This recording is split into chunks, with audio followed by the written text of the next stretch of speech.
Si vous procrastinez, vous repoussez souvent au lendemain, il y a un cas où ce n'est absolument pas grave et il y a un cas où c'est réellement problématique. Le gros problème, c'est qu'il y a beaucoup de gens qui en font un problème alors que c'est pas un vrai problème.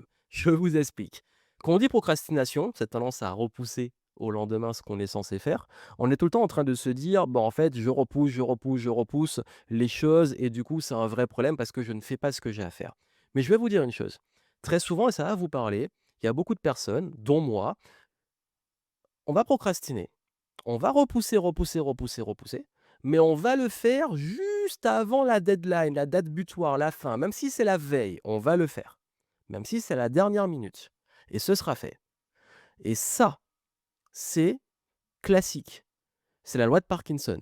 Nous utilisons le temps dont nous disposons. Donc, si vous avez 3 mois pour écrire un livre, vous allez écrire en 3 mois. Si vous avez un mois, vous allez le faire en un mois. Si vous avez 1 semaine pour réviser, vous allez utiliser la semaine pour réviser. Mais très souvent, si vous avez un jour et vous allez utiliser le dernier jour pour réviser, ça va se faire là. Donc, ça peut même se compresser. C'est la compression du temps.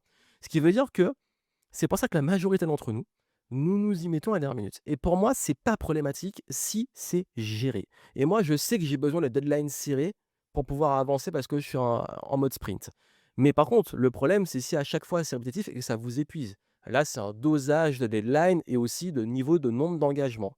Et donc, généralement, ce type de procrastination n'est pas problématique à part pour les raisons d'épuisement si c'est répété. Et ce qui est problématique, c'est quand il y a pas de deadline, quand il y a pas de fin. C'est que vous devez faire quelque chose, mais vous le faites jamais. Parce que vous repoussez tout le temps.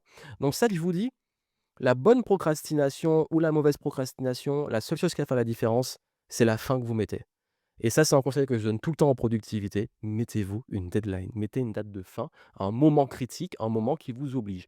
C'est d'ailleurs pour ça que quand j'accompagne des clients, le fait que je sois là et qu'il y ait des engagements et des deadlines et qu'ils doivent rendre des comptes et me rendre des comptes, bizarrement, on avance beaucoup plus vite et c'est respecté. Même si parfois ils me disent: «J'ai fait ton truc la veille». Mais c'est juste pour vous donner un exemple que parfois, si vous pouvez vous faire aider, avoir quelqu'un qui vous accompagne, que ça soit un ami ou un coach ou peu importe, pour vos deadlines, si vraiment vous avez du mal, ça aide beaucoup.